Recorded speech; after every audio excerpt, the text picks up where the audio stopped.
Good afternoon, ladies and gentlemen. Shalom, I'm David Mencer, Israeli government spokesman for the National Public Diplomacy Directorate in the Office of the Prime Minister on this Thursday, the 28th of November, day 419 of the October 7th war. Just a couple of quick points from me and then straight to your questions. Please put your questions in the chat together with your news outlet.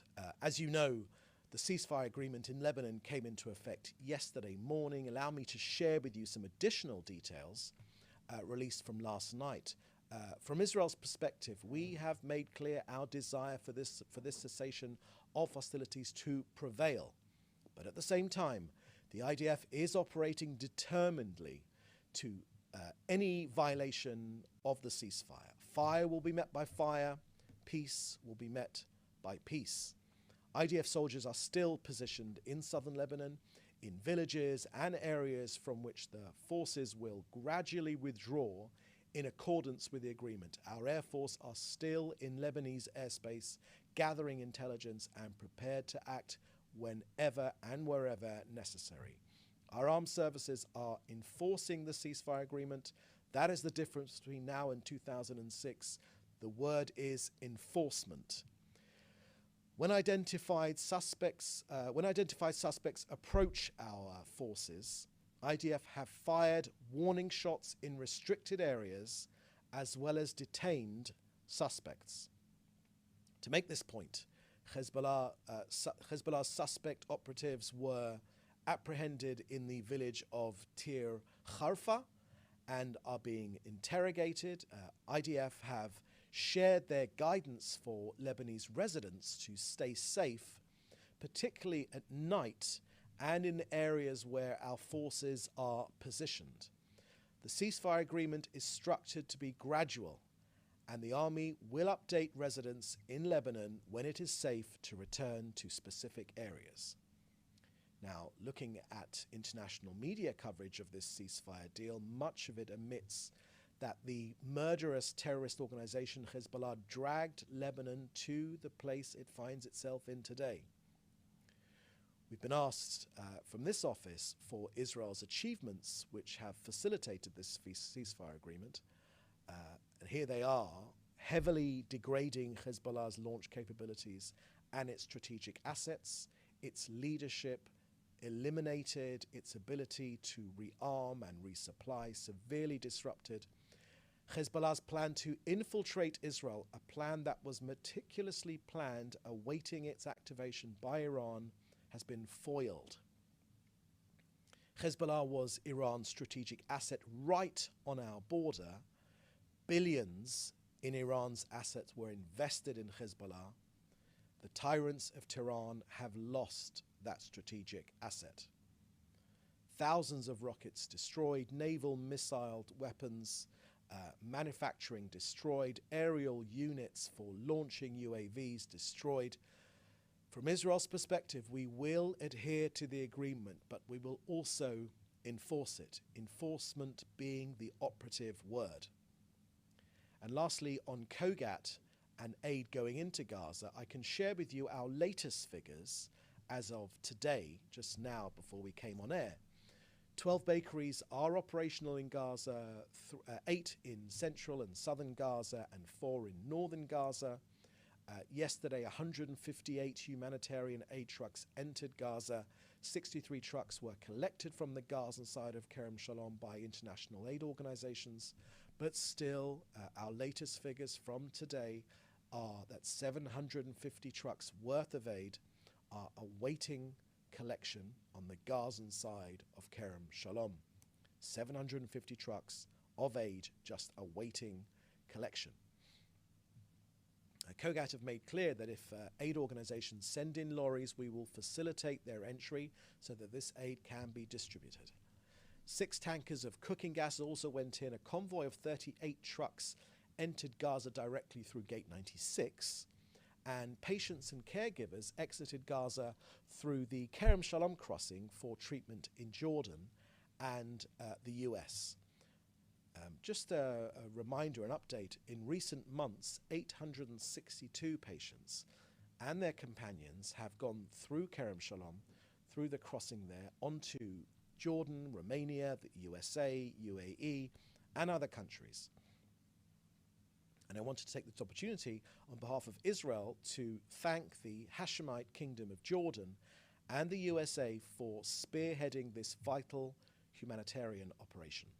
That's the end of our briefing today. Questions, please, in the chat together with your outlet, and we will get to them. I see a message here that I am muted. Is that still the case? No. Okay, that seems to be not the case. Good. So first question I can see here is from Joel Pollack at Breitbart News from yesterday. My friends, if you are having problems hearing me, just please let us know in the chat, but our understanding is that the audio is okay. Let me get that question. Okay, Joel Pollack asks a question, and the question is this: given the burden on Israeli reservists in fighting this war, with many doing several lengthy tours of duty, would Israel consider expanding volunteer options within the IDF to allow volunteers from abroad to perform non-combat roles and relieve reservists for holiday with the family? Thank you for that question, Joel. When it comes to reservists, I can share with you that, yes, of course, the reservists have acted in an exemplary fashion.